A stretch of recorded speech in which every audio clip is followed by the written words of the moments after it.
Assalamualaikum warahmatullahi wabarakatuh. Saya Frista Aryani Widodo dan rekan saya. Saya Bella Retnosari. Pada kesempatan kali ini, kami akan melakukan sesi sharing to the others about my paper, di mana saya sebagai orang pertama akan mengajukan pertanyaan kepada Bella Retnosari mengenai bab 1 dan bab 3. Baik. Dan saya sebagai orang kedua akan menanyakan Frista mengenai bab 2 dan bab 3. Langsung saja kita mulai ya. Saya akan menanyakan kepada Bella yaitu kenapa mengambil penelitian dengan variabel kompetensi di Divisi Pelatihan dan Pengembangan PT Asabri Persero. Tadi Frista nanya mengenai kenapa saya ambil variabel kompetensi di Divisi Pelatihan dan Pengembangan PT Persero kan. Jadi gini, sebenarnya sih emang banyak banget kan variabel yang bisa diteliti. Kenapa saya mengambil kompetensi? Karena saya melihat nih, saya sebagai peneliti melihat bahwa karyawan Divisi Pelatihan dan Pengembangan PT Persero ini ada beberapa yang belum memiliki kompetensi yang baik, bahkan ada yang kurang-kurang gitu. Oleh karena itu, apabila karyawan ini terus-terusan tidak memiliki kompetensi ini, akan menimbulkan banyak permasalahan. Adapun faktor ataupun kendala yang menyebabkan kompetensi ini terus ada tuh ada 3, nanti akan saya jelaskan. Oleh karena itu bisa diambil kesimpulan apabila permasalahan ini tidak selesaikan oleh PT Asabri Persero ini, maka akan menghambat produktivitas perusahaan tersebut. Seperti itu, Frista. Oke, terima kasih Bella. Selanjutnya, pertanyaan kedua yaitu dari sudut pandang Bella sendiri, sebenarnya apa itu kompetensi? Menurut saya sendiri itu kompetensi ialah sebuah kemampuan yang dimiliki oleh setiap individu yang dilandasi oleh pengetahuan, keterampilan, kreativitas, dan kemudian didukung oleh sikap kerja dalam menyelesaikan pekerjaan. Kompetensi ini juga sebagai landasan dasar karakteristik setiap individu yang tercermin dari cara berperilaku, bertindak, dan berpikir sehingga karyawan dapat meraih kinerja yang bagus ataupun prestasi yang bagus dan juga dapat meningkatkan efektivitas produktif perusahaan. Seperti itu. Jadi kompetensi ini penting banget harus dimiliki oleh setiap karyawan. Seperti itu, Fris. Oke, terima kasih Bella. Jadi kompetensi itu sangat-sangat dibutuhkan ya. Sangat banget. Pertanyaan selanjutnya, bisakah Bella menjelaskan hubungan antara kedisiplinan karyawan dengan kompetensi karyawan itu sendiri? Iya, oke. Mengenai hubungan antara kedisiplinan dan kompetensi karyawan. Sebenarnya saya jelasin dulu sebenarnya apa sih kedisiplinan ini. Saya dapat mengambil kesimpulan dari beberapa ahli, jadi kedisiplinan ini adalah kesadaran dan kesediaan seseorang untuk menaati semua peraturan perusahaan dan norma-norma yang berlaku di sekitarnya. Jadi bisa dikatakan bahwa disiplin ini berbanding lurus dengan kompetensi karyawan. Kenapa? Gini, apabila karyawan tidak disiplin seperti terlambat masuk kerja, tidak menyelesaikan tugas dengan baik, kemudian sering izin keluar dengan waktu yang lama padahal itu jam kerja, maka hal itu dapat menunjukkan bahwa si karyawan ini memiliki kompetensi yang buruk ataupun tidak berkompeten di bidangnya. Kemudian, apabila sikap ketidaksiplinan karyawan Divisi Pelatihan dan Pengembangan PT Asabri Persero ini terus berlanjut, maka hal ini menunjukkan bahwa karakter mereka atau kepribadian mereka itu buruk. Maka bisa disimpulkan bahwa tentu saja ketidakdisiplinan karyawan ini akan mempengaruhi kompetensi karyawan tersebut. Karena kepribadian atau watak seseorang itu merupakan salah satu faktor bentuk kompetensi yang baik. Jadi bisa dikatakan bahwa hubungan kedisiplinan dan kompetensi ini berbanding lurus. Gitu. Oke, baik Bella. Selanjutnya, pertanyaan keempat yaitu di penelitian ini, Bella menyoroti mengenai 3 permasalahan yang terjadi di Divisi Pelatihan dan Pengembangan yang kurang kompeten. Saya ingin bertanya mengapa rendahnya motivasi karyawan disebabkan oleh pemimpin yang tidak bisa bertindak tegas, kurangnya pengawasan, dan minimnya apresiasi atas pencapaian karyawan yang akhirnya mempengaruhi kompetensi mereka. Terima kasih. Jadi bisa gini, kenapa sih motivasi karyawan yang disebabkan oleh 3 permasalahan tadi bisa mempengaruhi kompetensi karyawan? Menurut saya, bisa dibayangkan apabila sebuah perusahaan tidak memiliki pemimpin yang tidak bisa bertindak tegas, kemudian nggak ada pengawasan yang ngawasin karyawan, ditambah lagi nggak ada apresiasi terhadap capaian karyawan, tentu saja karyawan akan lebih malas untuk bekerja. Karyawan akan banyak melanggar peraturan-peraturan perusahaan yang akan mengakibatkan terjadinya penurunan kompetensi karyawan tersebut. Oleh karena itu penting sekali di dalam sebuah perusahaan ini ada pemimpin yang bisa bertindak tegas akan adanya pelanggaran-pelanggaran yang dilakukan oleh karyawan.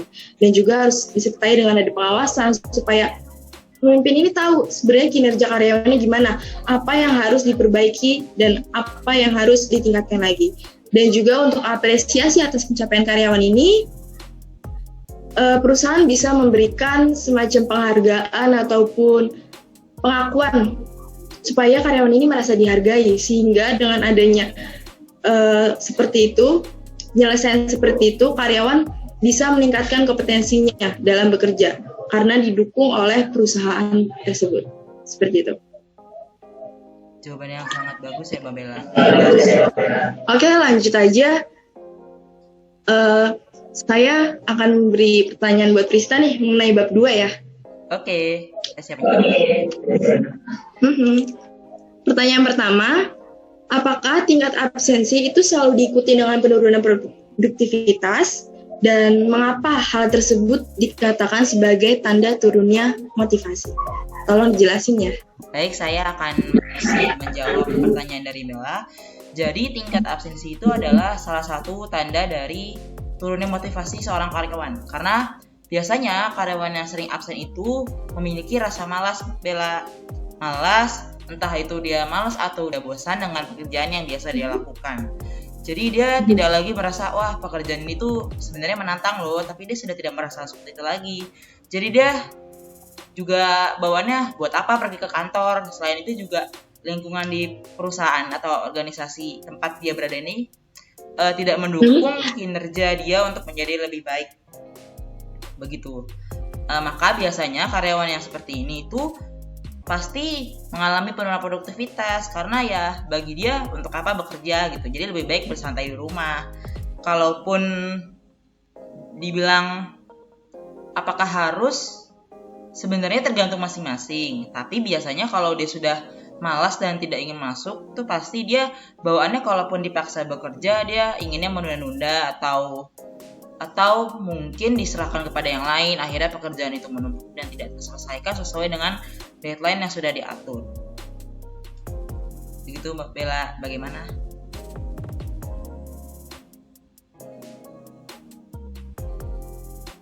Oke, paham Fris. Lanjut ke pertanyaan kedua ya. Baik. Kira keuntungan apa aja sih yang didapatkan oleh PT Taspen Persero cabang khususnya Bandung jika karyawan mempunyai motivasi kerja yang baik? Baik, saya akan menjawab pertanyaan Bella. Untungnya pasti produktivitas perusahaan meningkat ya. Selain itu karyawan jadi terpacu untuk lebih berinisiatif, bekerja keras, berinovasi, dan mereka juga semangat untuk berprestasi untuk perusahaan.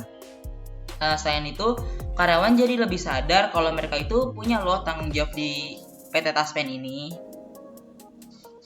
Nah, selain itu, kalau misalnya mereka sudah punya inisiatif dan semangat kerja, mereka jadi mau untuk melaksanakan setiap pekerjaannya gitu. Walaupun ada proyek dikerjain, kalau nyatanya hasilnya baik, berarti kan PT Taspen mau nggak mau harus memberikan insentif dong.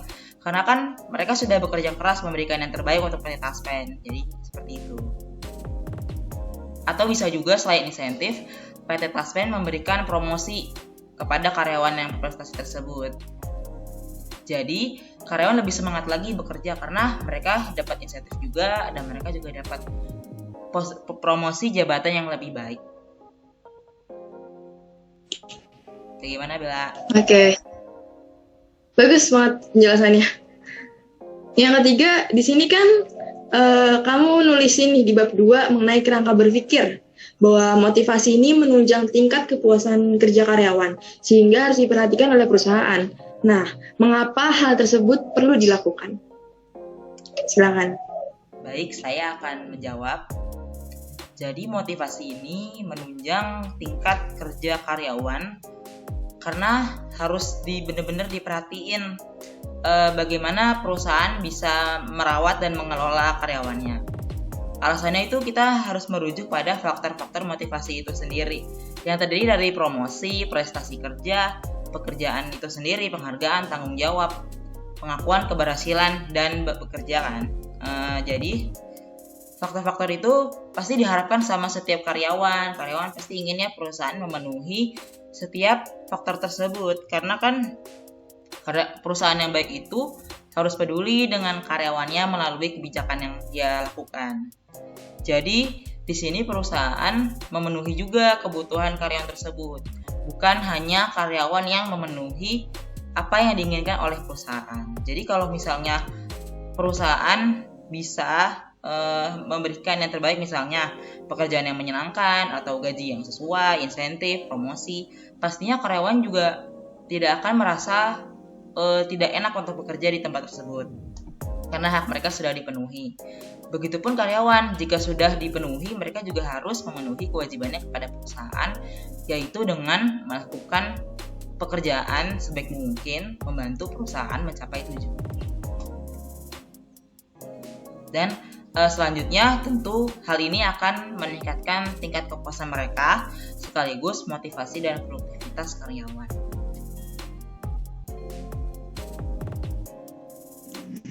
Oke, baik nih. Yang ini pertanyaan terakhir dari aku. Pertanyaan terakhir di bab 2 ini mengenai sebenarnya bagaimana dampak yang ditimbulkan apabila PT Taspen Persero Cabang Bandung ini membiarkan motivasi karyawannya ini terus menurun. Coba tolong jelaskan. Baik, saya akan mencoba menjawab. Pastinya PT Taspen Persero adalah bagian dari BUMN, di mana mereka juga membawa nama baik pemerintah. Selain itu, kalau PT Taspen masih tetap membiarkan karyawannya terdemotivasi, pastinya mereka akan mengalami kerugian karena SDM atau karyawan di sini adalah investasi yang paling berharga buat perusahaan. Jadi perusahaan tidak akan bisa sukses tanpa adanya karyawan. Jadi jika perusahaan ingin sukses, berhasil, mereka harus bisa memotivasi karyawannya karena jika karyawannya tidak memiliki visi misi yang sama dengan perusahaan, akhirnya perusahaan gagal karena tidak tercapai tujuan tersebut yang telah ditetapkan antara perusahaan dengan karyawan. Karena kan karyawan di sini jadi apatis ya, jadi tidak ingin mengikuti apa sih yang diinginkan oleh perusahaan. Ya, jadi dampaknya pasti yaitu visi misi perusahaan tidak tercapai, dan selain itu juga nama baik dari PT Taspen juga turun. Padahal kan namanya bekerja pasti kan ada seperti deadline ya. Kan itu kan untuk menentukan target ya, apakah tercapai atau tidak. Jadi kalau misalnya mereka terus terdemotivasi ya targetnya tidak tercapai. Padahal kan itu penting sebagai kontribusi mereka terhadap perusahaan dengan membantu melakukan pekerjaan yang lebih efisien.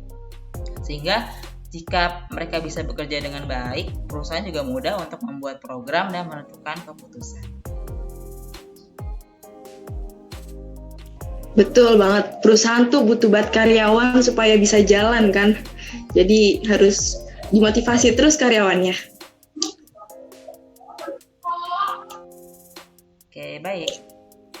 Selanjutnya, saya akan memberikan pertanyaan kepada Bella mengenai bab 3. Pertama, saya menangkap dari penelitian Bella bahwa Anda menulis sebuah perusahaan akan melakukan penilaian atau biasa disebut dengan evaluasi ya, untuk mengetahui bagaimana tingkat kompetensi karyawannya. Lalu, apakah ada standar penilaian dalam mengukur tingkat kompetensi karyawan di divisi pelatihan dan pengembangan PT Asabri Persero ini? Jika ada, tolong jelaskan standar penilaian tersebut. Terima kasih. Oke, Vista. Berbicara standar penilaian, pasti setiap perusahaan itu memiliki standarnya masing-masing, termasuk juga di divisi pelatihan dan pengembangan PT Asabri Persero ini. Saya akan jelaskan beberapa aja standar penilaian yang digunakan oleh perusahaan ini. Seperti satu, penilaian karakter individu. Karakter atau watak ataupun kepribadian merupakan faktor internal kompetensi. Jadi diperlukan karakter yang berpikir rasional, bertindak cermat, akurat, jujur, dan bersedia kerjasama dengan orang lain. Merupakan dasar untuk menilai kompetensi seseorang. Jadi penting banget buat seorang karyawan ini memiliki kepribadian yang sangat baik. Kedua adalah penilaian mengenai tugas kerja. Tugas kerja yang sulit dan menantang, dan bisa diselesaikan dengan cepat, tepat, dan akurat merupakan ukuran penilaian kompetensi seseorang. Jadi usahakan ketika mengerjakan tugas kerjanya ini dikerjakan dengan baik sehingga bisa menghasilkan hasil yang memuaskan. Dan yang terakhir ini melihat dari kinerja individu tersebut. Kinerja di atas rata-rata orang lain ini ataupun yang selevel merupakan ukuran penilaian kompetensi seseorang. Jadi ketika bekerja ini kalian harus benar-benar bisa mengeluarkan yang terbaik, kompetensi kalian baik supaya perusahaan juga merasa wah karyawan saya ini unggul sekali loh, sehingga perusahaan bisa lebih sukses dengan karyawan tersebut. Berarti harus benar-benar ya kepribadian dari karyawan itu sendiri biar dia bisa menjadi karyawan yang unggul ya Bella ya. Betul, penting banget. Bagus. Selanjutnya nih pertanyaan kedua. Di poin ketiga, permasalahan atau kendala yang mengenai tidak adanya penilaian rutin yang dilakukan oleh pimpinan kepada karyawan. Menurut Anda, mengapa diadakannya penilaian kinerja karyawan divisi pelatihan dan pengembangan PT Asabri dengan frekuensi hanya sekali dalam setahun itu kurang? Bisa dijelaskan, Bella? Terima kasih. Oke, terima kasih Prista. Ya. Penilaian tidak rutin ini saya masukkan ke permasalahan nomor 3 yang mempengaruhi kompetensi. Kenapa sebenarnya PT Asabri ini menurut saya kurang dalam melakukan penilaian rutin dalam setahun itu? Sebab saya menilai bahwa kompetensi karyawan di divisi, terutama divisi pelatihan pengembangan ini banyak banget yang kurang berkompeten, kurang profesional, dan sebagainya. Oleh karena itu, menurut saya, untuk memperbaiki ataupun meningkatkan kompetensi karyawan-karyawan ini, setidaknya PT Asabri ini harus melakukan penilaian setidaknya 2-3 kali dalam setahun. Jadi penilaian ini harus berkelanjutan supaya PT Asabri ini tahu mana sih karyawan yang berkompeten, mana karyawan yang tidak berkompeten, dan mana yang harus diperbaiki oleh PT Asabri supaya sumber daya manusianya ini berkompeten gitu. Nah, apabila permasalahan ini sudah diselesaikan, bisa nih PT Asabri balik lagi seperti semula, yaitu mengadakan frekuensi penilaian 1 kali dalam setahun. Jadi selesai dulu nih masalah yang benar-benar ini, baru nanti dia bisa balik lagi kayak semula gitu. Baik. Biasanya kalau penilaian karyawan itu kan memakan banyak biaya ya. Apakah tidak apa-apa gitu lebih dari sekali dalam setahun? Nggak apa-apa, kita kan bisa minimalisir budgetnya kan, apalagi kalau kayak sekarang gini kan bisa diminimalisir. Lebih baik kehilangan dana lebih banyak sedikit daripada perusahaan ini menurun gitu produktivitasnya karena karyawannya tidak berkompeten gitu. Baik, seperti itu ya Bella. Terima kasih Bella atas jawaban pertanyaannya. Bagus banget. Oke, langsung aja ya. Aku langsung nanya buat Prista mengenai bab 3-nya. Di sini ada 2 pertanyaan. Pertanyaan pertama. Sebenarnya apa sih alasan yang mendasari Prista bahwa PT Taspen Persero Cabang Bandung ini harus segera membenahi masalah ketidakhadiran atau absensi yang terjadi di kalangan karyawannya? Baik. Coba. Saya akan mencoba menjawab. Sebenarnya alasannya banyak ya. Di sini saya akan sebutkan ada 5. Jadi pertama itu karena kan semakin banyak karyawan yang tidak hadir, berarti PT Taspen Persero Cabang Bandung kekurangan tenaga kerja yang harus menyelesaikan pekerjaan pada hari atau waktu itu. Karena banyak yang tidak hadir atau banyak yang entah itu izin atau segala macam, intinya dia tidak hadir. Jadi pekerjaan yang harusnya selesai, jadi tidak selesai. Nah, ini kan tidak optimal ya, dan tidak sesuai target. Jadi, nanti segala kegiatan yang ada di dalam PT Taspen Persero Cabang Bandung ini, misalnya administrasi dan yang lain-lain, jadi terhambat gitu, karena ada SDM yang tidak hadir, yang harusnya itu bisa menyelesaikan pekerjaan tersebut. Yang kedua yaitu karyawan akhirnya jadi apatis karena mereka tidak dianggap penting oleh perusahaan, padahal kan mereka sudah bekerja banyak ya. Atau juga mungkin mereka tidak merasakan suasana kerja yang nyaman gitu. Ya karena gitu tadi, banyak banget persoalannya. Terus yang ketiga, perusahaan akan mengalami kerugian karena banyak pengeluaran, tetapi pemasukannya kurang karena minimnya SDM tadi. Sedangkan mereka masih harus membayar biaya-biaya seperti listrik, air, dan lain-lain. Selanjutnya yaitu jika terus dibiarkan, jadinya akan banyak turnover gitu. Karyawan jadi ada yang ingin keluar karena sudah tidak betah lagi di PT Taspen. Dan yang terakhir, PT Taspen Persero Cabang Bandung adalah bagian dari PT Taspen yang ada di ibu kota. Jadi sebagai perusahaan, apalagi milik BUMN, pasti nama baiknya akan rusak ya. Reputasinya jadi buruk karena di mata masyarakat kinerjanya kurang baik ya karena minimnya SDM tadi. Jadi kegiatan menabung tabungan pensiun dan lain-lain yang berhubungan dengan pensiunan PSN atau ASN jadi terhambat dan dicap tidak profesional. Seperti itu, Bella. Banyak sekali ya berarti alasan yang mendasari. Berarti kuat banget nih kenapa harus neliti di PT Taspen ya. Iya. Langsung ke pertanyaan terakhir nih. Menurut kamu nih, apakah hanya ada 3 solusi seperti yang sudah dijelaskan dalam karya tulis kamu mengenai upaya mengatasi permasalahan yang dihadapi oleh PT Taspen Persero Cabang Bandung? Apa hanya ada 3 atau gimana? Oke, baik. Saya akan mencoba menjawab.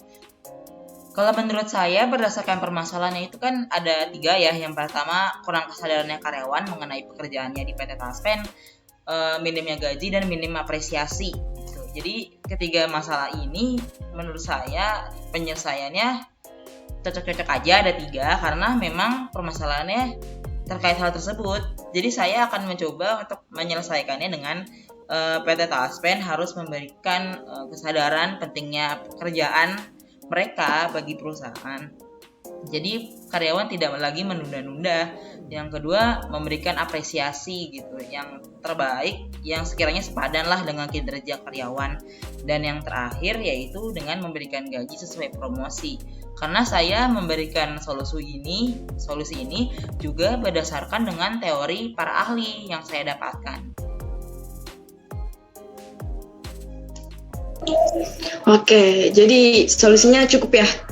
Di mana karyawan harus memiliki rasa tanggung jawab terhadap pekerjaan, terus perusahaan harus berikan gaji pada posisi karyawan sesuai dengan kinerja mereka dan mengapresiasi. Mengapresiasi ini penting banget buat karyawan.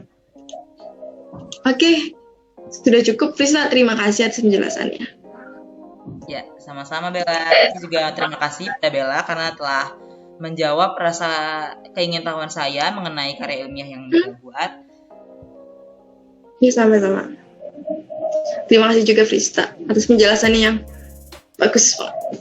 Bella juga bagus. Udah, berarti sesi ini udah berakhir nih. Langsung aja kita closing sesi tanya jawab kali ini. Sekian dari tanya jawab antara saya dengan Frista. Mohon maaf bila banyak kesalahan dan terima kasih sudah menyaksikan video ini. Saya dan Frista pamit undur diri. Sekian dan terima kasih. Assalamualaikum warahmatullahi wabarakatuh.